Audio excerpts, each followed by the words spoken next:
Você quer viver You have ou the look of morrer? a man who accepts what he sees because he is expecting Não to wake sei. up. Só sei que foi assim. With great power comes great responsibility. Eles são grandes, mas nós é ruim. O sistema é foda. All the moments will be lost in time, like tears in rain. TalmaCast, o podcast do Cineclube Debates.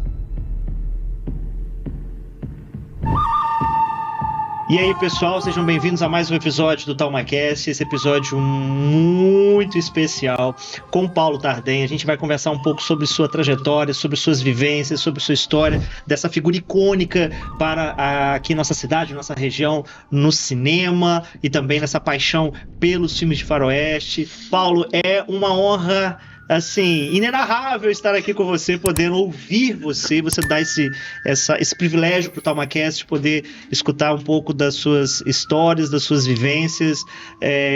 Obrigado demais pelo sim, né? E é um prazer ter você com a gente aqui. O prazer, né? É todo meu, claro.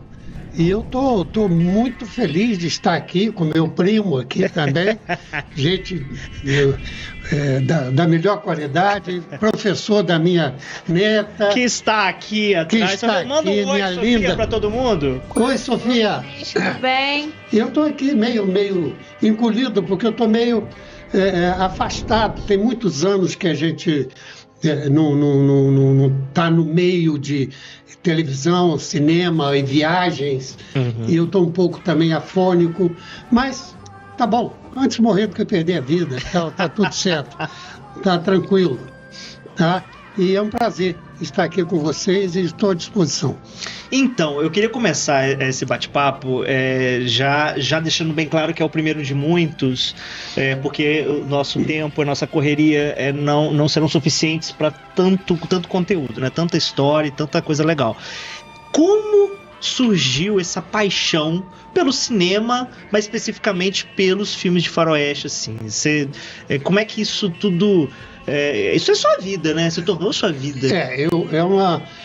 É um hobby, né? Não é hobby, é uma paixão mesmo que eu tenho desde muito cedo, desde criança, 7 anos, 8 anos de idade, e eu morava lá na Volta da Areia, bem no Barro Branco, e vinha até o Cine São Geraldo, não era nem o Cine Monte Líbano, é onde tem lá um posto de gasolina no Espírito Santo, nem sei se tem aquele posto mais, mas acho que tem. Ali era um cinema, Cine São Geraldo. Olha, eu estou velhinho, hein?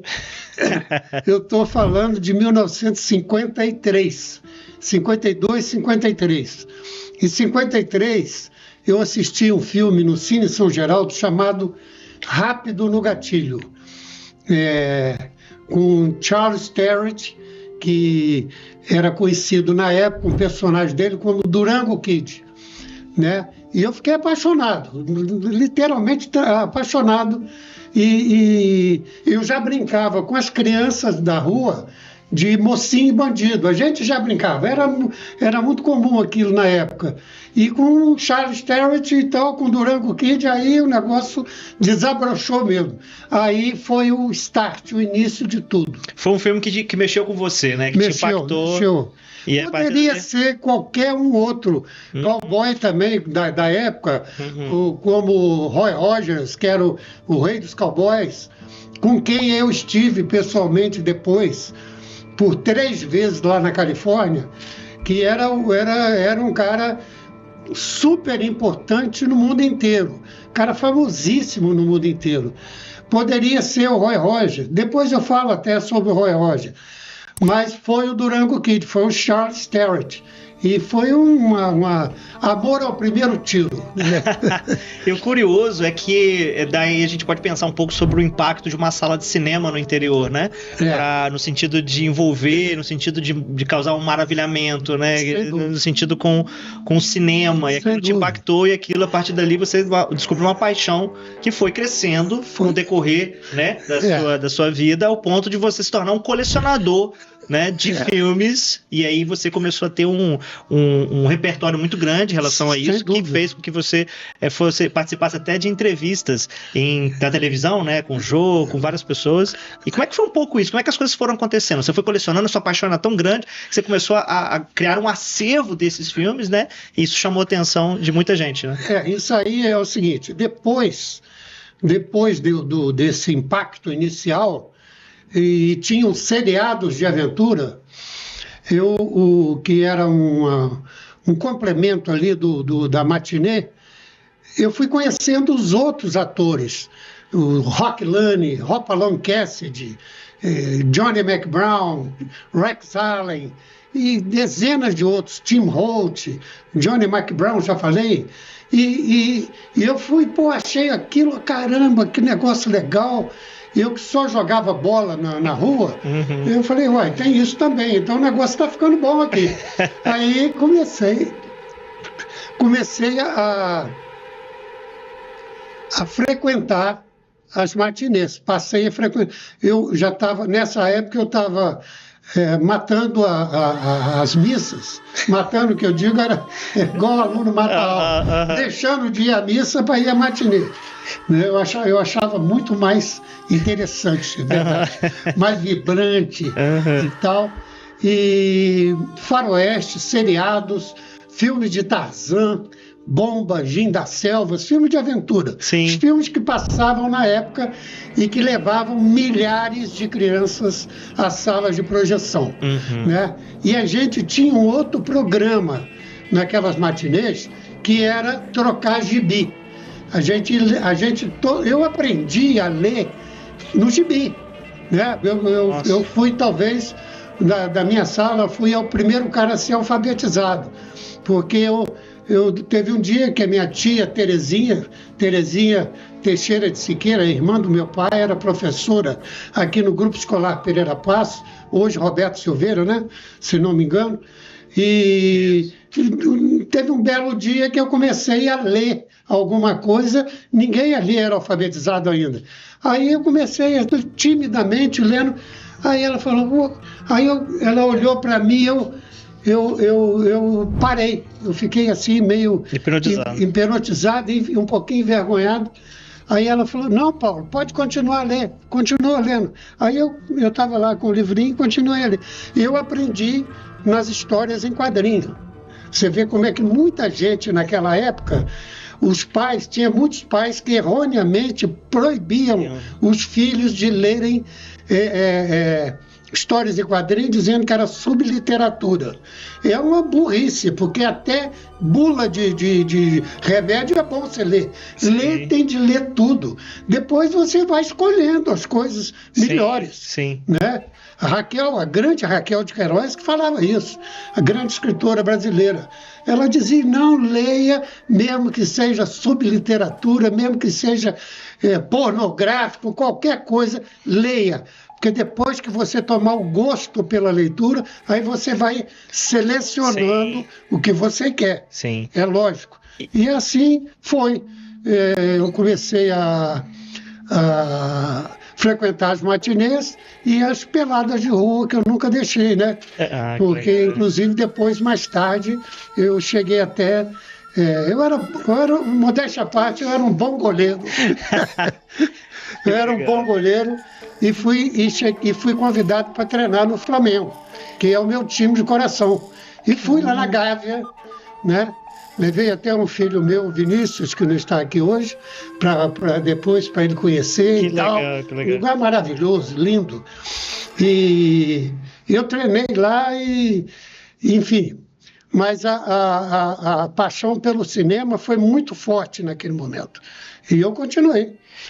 E no caso, é muito interessante isso, porque os quadrinhos, hoje a gente vive um tempo onde os quadrinhos são vistos de outra maneira, né? São vistos hoje, um mercado extremamente lucrativo, ele tem um status social diferente, né? Então a gente está falando de arte, né? Cinema, quadrinhos, são tipos diferentes e como a gente é envolvido por isso, essas histórias, essas narrativas que fazem com que a gente também passe a querer trabalhar com essas coisas, viver disso e tal. Na sua história que você está trazendo pra gente, você também teve a oportunidade de encontrar esses artistas que você Era o meu sonho. conheceu pelas telas, né? E aí você teve várias viagens, né? Vários encontros com eles. Vários. E como é que foi isso? Foi catártico, né, pra Aquilo, você? Rafael, aquilo era minha paixão. Eu sou assim, um cara que quando eu me envolvo, pelo menos envolvia na época, eu era mais jovem, né? E me envolvia, eu falei, eu vou até o fundo, vou embora. Aí eu falei, pô, rapaz, caramba! E eu vi aquelas paisagens do oeste americano, aquelas montanhas e planícies e brigas no salão e cavalgadas, e eu ficava fascinado com aquilo. E para mim mesmo eu falei, um dia eu vou lá, vou chegar lá e vou conhecer esses caras, Os cenários e os atores, E né? os atores. Essas pessoas todas. Era muita pretensão, mas eu consegui. Que legal. Eu consegui, eu fui. Quando em 1950, eu tinha já 40 anos. 40 anos. Quando eu me deparei com fototeste, em que apareciam aqueles artistas que povoaram de sonhos a minha infância. Que legal. Né? E eu olhei, caramba, o Roy Rogers aqui, rapaz! Era uma revista chamada Cinemin, uma revista muito conceituada, era a melhor revista do ramo no país. E era ali do Rio de Janeiro, em frente ao campo do Vasco, né? Editora Brasil América. E eu vi aquelas revistas, li aquilo, esse fototeste foi daquela revista, e eu falei, tá aqui. Aí depois eu tinha 40 anos, eu comecei a ver esses filmes, eu tinha 8 anos, 7 anos, 8 anos. Quer dizer, quantos anos? 30 e tantos anos depois, eu esse. Matei tudo assim. Mapeei e falei, caramba, quer saber de uma coisa? Eu vou atrás desses caras. E era justamente a época que estava começando o videocassete. Isso foi em 1985. Né? Não tinha nada, não adiantava. Eu falei assim, como é que eu ia ver aqueles filmes? Não tinha mais aqueles filmes. Aí eu comecei, igual um louco, procurar aqueles filmes pelo Rio, São Paulo, tudo quanto é lugar. E eles estavam legendados, alguns deles, ou em inglês? Não, Nem não legendados. Nada, não. Os primeiros foram totalmente sem legenda. Eu estava olhando só a imagem. Aquilo, caramba, só aquele impacto, aquela imagem me impactou de uma forma que eu nunca vi uma personificação tão grande do Talma que nem ele tá falando agora. Porque é isso que é o nome do nosso podcast, que é esse maravilhamento que você tá narrando. Que às vezes leva a gente a saber mais, a pesquisar mais, a conhecer mais, né? Desculpe ter te interrompido, mas eu tinha que fazer esse adendo. Não, tem tudo a ver. Então eu falei, caramba, eu vou atrás disso aí. E comecei a pesquisar, peguei revistas americanas, aqui eu não achava, eu procurei no Rio, São Paulo, ninguém sabia de nada. Você está maluco, menino? Como é que você... Roy Rogers? Que isso, rapaz? Isso já foi nos anos 30, 40, 50... Hoje está procurando, quase ano 2000, está procurando Roy Rogers aqui, isso não existe mais. Eu falei, mas eu vou achar. Aí assinei um tabloide americano, e Clexi Images, imagens clássicas. E ali já começava os caras lá na América a trocar figurinha de videocassete. Eu tenho um filme do Roy Rogers, eu tenho do Rockland, e falei, aqui, cheguei aqui, achei o tesouro. Aí comecei a me comunicar com os americanos. Aí entrei com um que já tinha um certo catálogo, digamos assim, de filmes. Aí eu comprei deles. Comprei filmes americanos em videocassete, sem legenda, sem nada. E eu ficava maluco com aquilo, né?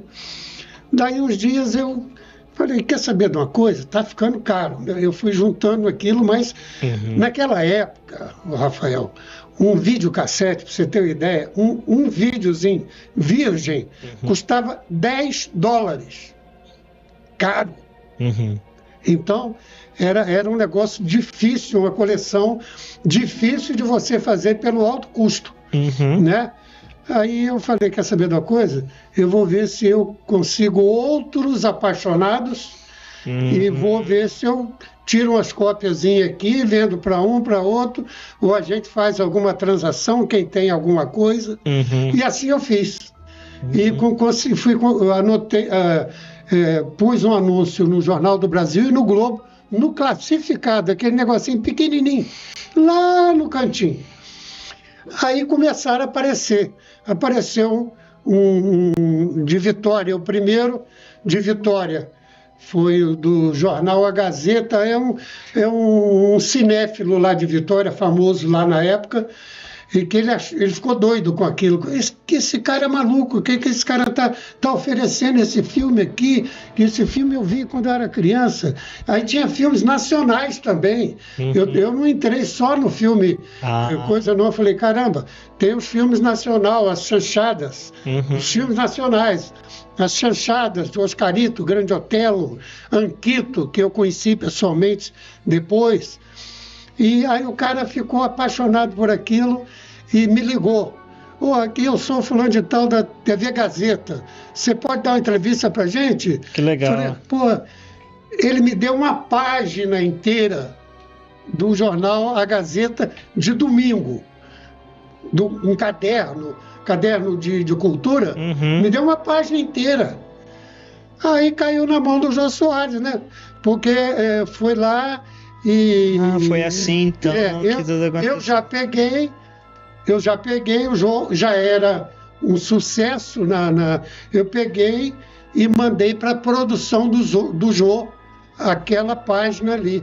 O Jô ficou doido, porque também ele era daquela época, ele também já assistia. Compartilhava também, né? Compartilhava. É um cara da cultura, né? Sim, sim. Aí o Jô ficou maravilhado, a produção dele, se encantou com o negócio, mandou me chamar. Que eu falei, legal. Pronto, aí é rede nacional. Você ficou um pouco ansioso vou conhecer o Jô Soares. Nossa senhora, eu tremia, mas tremia muito. A primeira vez eu tremi. A segunda eu já estava igual uma mulher. Jô Soares, pô.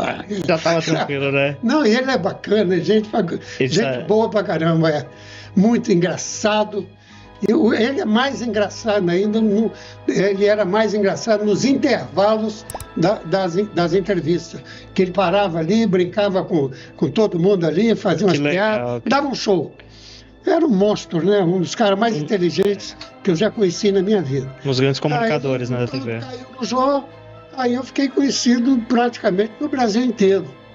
Aí choveu entrevista dos outros canais de televisão, aí foi embora. As coisas foram acontecendo naturalmente depois dessa projeção, né? Aí apareceu o Silvio Santos, Ana Maria Braga, o Goulart de Andrade, Amaury Júnior, Flash, né? Isso, tinha um programa chamado Flash, né? Flash, aquele programa tinha audiência danada. Ele gravou e depois ele reprisou no programa dele também, ele e os outros, né? O Goulart de Andrade ficou meu fã também, me deu uma parte do programa para eu fazer, imagina. Mas aí era o que eu tinha de fazer.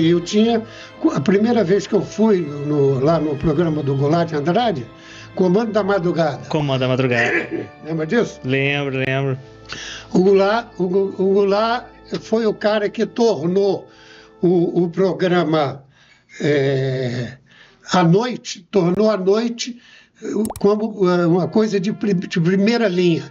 Primeira linha. Horário nobre. Ele que ninguém antigamente, porque que todos eu sou da época do dinossauro ainda, mas teve uma época que as televisões paravam à meia-noite. Não tinha esse negócio de hoje, igual toca direto. Não. Legal. Todos os canais pararam, fecharam, meia-noite parou. Já é hora de dormir, não espere mamãe mandar. Tinha até algumas canções, né? Até viraram até propaganda. Aí, ele discutiu com o Boni, da TV Globo, na época ele estava na Globo, e falou, eu quero fazer um programa depois da meia-noite, que eu vou até de madrugada. Ele falou, você está louco? Mas o Boni era muito inteligente, falou, não aceitou. Ele falava aquilo com outras pessoas, mas o Boni aceitou e ele fez o Comando da Madrugada. Um cara muito inteligente, Goulart de Andrade, ficou meu amigo depois. Aí tudo bem, aí começou esse negócio. E eu fui convidado para esse monte de programa que eu já nem me lembro, são tantos programas, Ana Maria Braga, Jô Soares, Amaury Júnior, tantos. Que legal. E isso foi divulgando, né? Sim. Depois surgiram revistas, né? Revistas, jornais, enfim, a mídia se encarregou de divulgar. Sim. Isa, tem alguma pergunta? O senhor conheceu muitas pessoas influentes na época, né? Aí o senhor falou que a primeira o senhor ficou mais nervoso, no resto o senhor ficou mais calmo. Mas teve algum que o senhor ficou mais impressionado? Foi o Jô? Que o senhor que era porque mais o Jô foi o primeiro programa que eu fiz. O primeiro programa que eu fiz, e o cara era nota 1000, audiência nacional, e eu era muito fã dele. Então, ao vivo, aquilo era ao vivo, não tinha, então tá lá aquele auditório e tal, e você não podia errar. Errou, dançou, vai embora, entende? Aí eu fiquei muito emocionado. Eu me saí bem. Eu não fui mal, não. Eu ainda me saí nota 7,5 mais ou menos. 7,5 para mim tá bom. Eu fui bem, mas o Jô realmente impactou, porque aí era um cara que eu era muito fã e um programa que tinha uma audiência e um cara, você conhecer um cara daquele, para mim era um trunfo mesmo. Sim, de vocês, né, sair de uma cidadezinha do interior, né? Que essa paixão pelo cinema, em específico os filmes de faroeste, fez você conhecer pessoas que você não poderia imaginar que você ia conhecer, né? Exato, você vê que eu sou um cara da classe média baixa, eu não sou classe média alta. E eu nunca vi ninguém de Bom Jesus lá, não. Nem de Itaperuna eu vi. Nem de Campos eu vi sentar lá no programa do Jô. E o bobo aqui foi, né? Quer dizer, eu falei, caramba, eu tô com essa bola toda, cara, né? Você chamava o Silvio Santos, te chamar ali, pô, Paulo Tardenha, vem cá e tal. Cara, Silvio Santos, cara, o maior comunicador que esse país já teve. Sim. Né? E engraçado que tudo começou pela sua experiência diante de uma sala de projeção. Sala de projeção. Então, eu tenho certeza que você entende o cinema como um elemento muito importante na vida das pessoas. Muito. E como isso faz falta pra gente, né? Ter, às vezes, esse contato. E você mencionou uma sala de cinema anterior ao Cine Teatro Monte Líbano, que é o Cine São Geraldo. Cine São Geraldo. Mas você também teve algumas vivências no Cine Teatro Monte Líbano, que está fechado aqui, que é um gigante aqui na nossa praça, aqui no centro de Bom Jesus. Não... Tem algumas histórias também legais que você pode contar? A história legal era tudo que eu passei ali, entendeu? Era assistir os filmes e a gente se reunir, centenas de crianças, de garotas, levando gibizinho para trocar na porta de cinema e discutindo ali como é que é e tal. E aquele filme faz aquele troca-troca de revista. Era um ponto de cultura, independentemente se era só cinema, né? Porque todo mundo, quadrinho, gostava, conversava, né? Trocava suas impressões, o que sentia, o que gostava, o que não gostava, né? Era um lugar que às vezes a gente sente falta de bater um papo com gente que gosta, assim, dessas coisas. Sem dúvida alguma, era que, milhares você já conhecia. Você vê como é que é a formação. Naquela época os filmes tinham um filme, principalmente os endereçados às crianças, tinham um sentido de ética, entende? O mal nunca vence o bem, o seu bem sempre vence o mal. Você tinha de respeitar os mais velhos, os fracos e oprimidos, os animais, você não pode maltratar nenhum. Tudo isso, o cinema indiretamente ele ensinava você esses filmes infantis, né? Ao contrário de hoje, que tem tanta coisa errada aí. E hoje você consome cinema? Ou não? Não, muito pouco. Às vezes eu assisto um filme, mas filmes antigos, eu não gosto. A gente perde o contato com. Mas eu já vi muitos outros filmes mais novos e tudo, né? Tantas artistas bons que tem. Ainda tem muitos artistas excelentes. Às vezes o tema, às vezes não me agrada tanto, porque eu não gosto de ver. Apesar de gostar de faroeste, eu detesto violência. Detesto violência. É uma coisa mais assim, poética e romântica, né?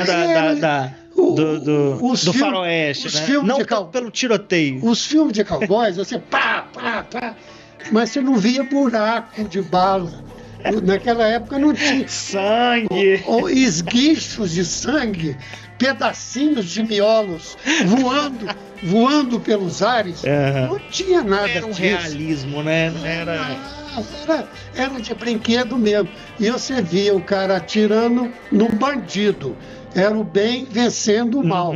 Então, aquilo era engraçado, que eu me lembro, você vê como é que aquilo influenciava a gente. Eu tinha um coleguinha, não era muito do meu círculo, não. Mas ele era um conhecido ali, ele era engraçado. Ele trocava, eu esqueci o nome que se dá isso, uma pessoa que troca o C pelo T. Como é que chama isso?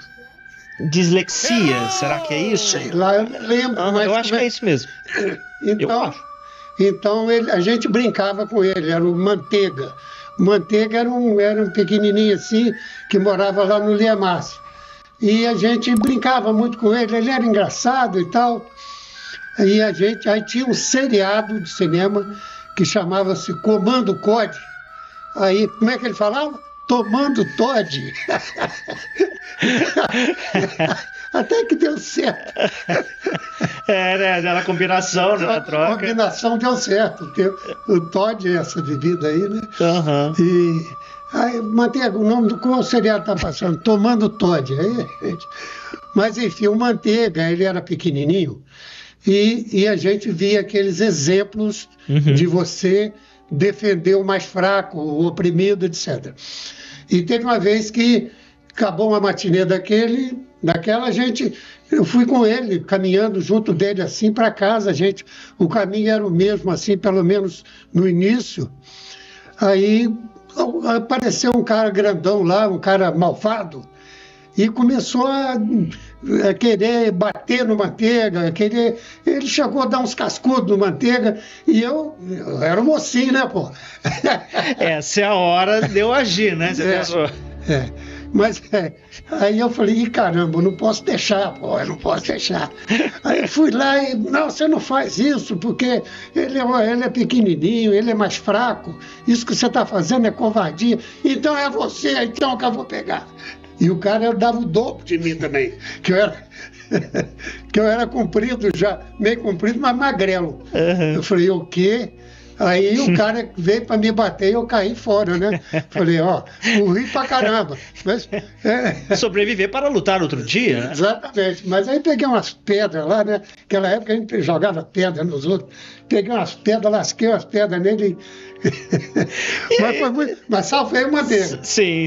Livrei a cara do Manteiga. Paulo, nós fazemos parte de uma mesma família, né? Que aqui na região ela tem algumas pessoas que têm algumas dúvidas em relação. É Tardim, Tardem ou Tardan, né? E aí eu queria que a gente estava conversando aqui muito no backstage, né? Sobre isso, sobre essas diferenças, a sonoridade, o que é, o que não é. E eu queria que você falasse um pouco sobre isso, né? Sobre essa questão que envolve os Tardim, Tardem ou Tardan. Ah, tá bom. Porque eu sou Rafael Tardim, ele Desculpa. é Paulo Tardim, aí, como aportuguesado, né? Tardim, mas tem essa pronúncia. E a gente tava conversando muito, trocando muito, né? Como o Sandro também é, né? Que do Pod Studios, fazer um agradecimento a ele por essa oportunidade da gente estar aqui, né? E aí, queria que você falasse um pouco sobre isso, o que você preparou para trazer pra gente. Primeiro eu queria falar desse boné meu, né? Que esse boné aqui é boné dos soldados do Sul da Guerra da Secessão nos Estados Unidos. Real mesmo? Não, é cenográfico? Não, Ah. Não, esse aqui eu já eu comprei lá. Eu não estive lá, não. Mas se eu tivesse, era para o lado do norte. Era para o lado do norte, né? Para o lado do presidente Lincoln. Certo da resposta. Eu esqueci o nome dele agora. Aí, enfim, a família da Tardim, eu prefiro ser chamado de Tardim, porque você escreve Tardim, Tardin, é a grafia normal, né? E como é de origem franco-suíça, a pronúncia correta é Tardin. Essa é a pronúncia correta. E agora, eu fui criado e desde criança eu ouço Tardim. Depois eu descobri que a grafia primeira era Tardente, era Tardent. E depois que passou para, eles mudaram para Tardin. Eu prefiro, correto é Tardin, mas eu prefiro Tardim. E pronto, embora seja uma corruptela de Tardin, tá? Agora, isso aí, a família veio para o Brasil em 1819, através primeiro teve um aventureiro, ele era um misto do Gachet, ele era um misto de aventureiro, de negociante e tal, que fez toda essa que transformou essa aventura da família que veio do cantão de Friburgo, daí Nova Friburgo também, né? Que veio de Friburgo para o Brasil. O negócio foi uma epopeia, aquilo, mais de 390 pessoas morreram na viagem. Era um negócio assim. Aquela época era caravelas, navios de mastro, era um negócio difícil, né? E a nossa família veio lá desse cantão de Friburgo, né? E é por isso que a gente tem até hoje esse nome aí de Tardin, né? A gente quer trazer uma lembrancinha para você, que é uma caneca especial do oferecimento da Kelly Canecas, que é uma parceira nossa. Você vieram. Obrigado, Isa. Ai. Vieram não sei se você vai gostar. Vou adorar, claro. Ela tá estampada não com a logo do nosso projeto, mas sim do evento que a gente fez na praça, o Cineclube na Praça, né? O TalmaCast, ele nasceu do Cineclube Debates, né?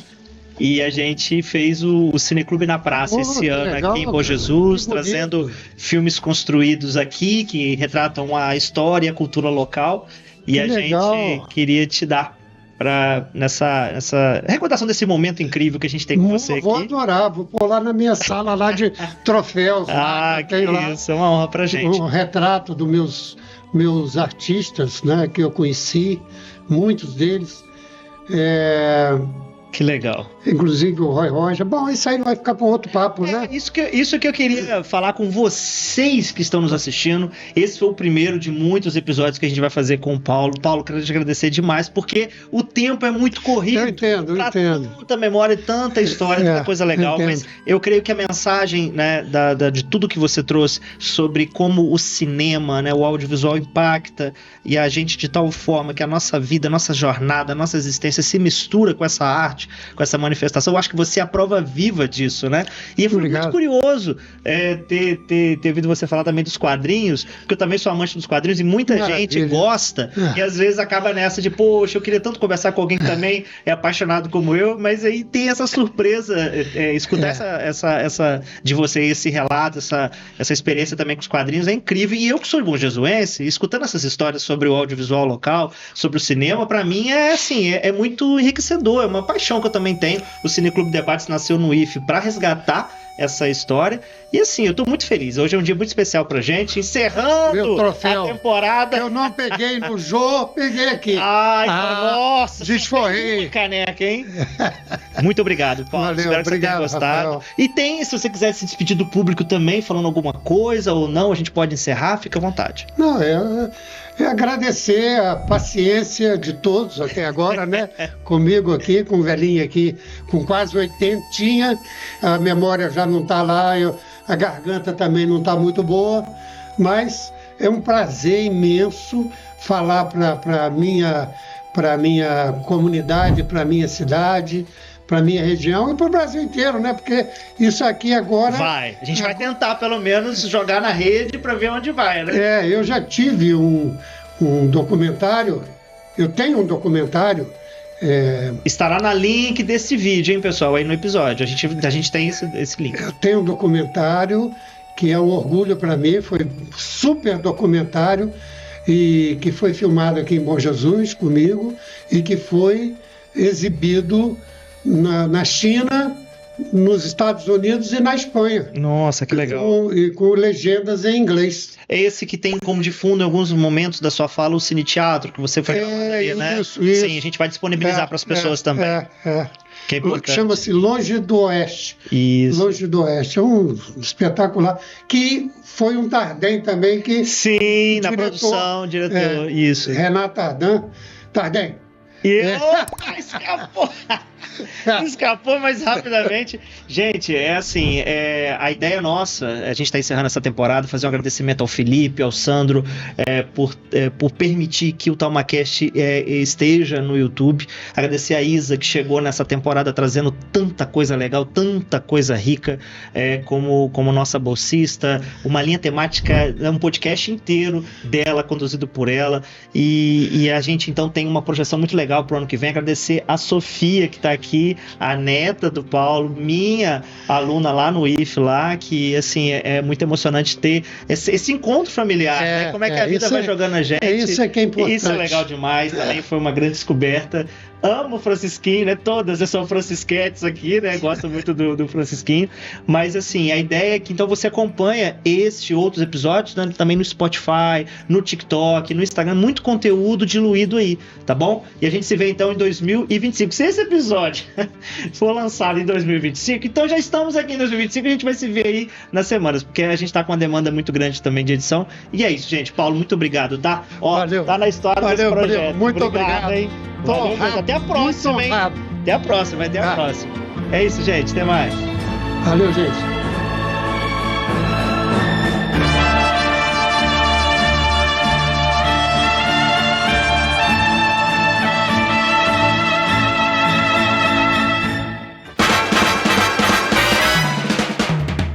Você ouviu o TalmaCast, o podcast do Cineclube Debates. Não esqueça de curtir e compartilhar esse episódio. Os links para seguir a gente nas nossas redes sociais e o link do site para acompanhar o projeto está aqui na descrição.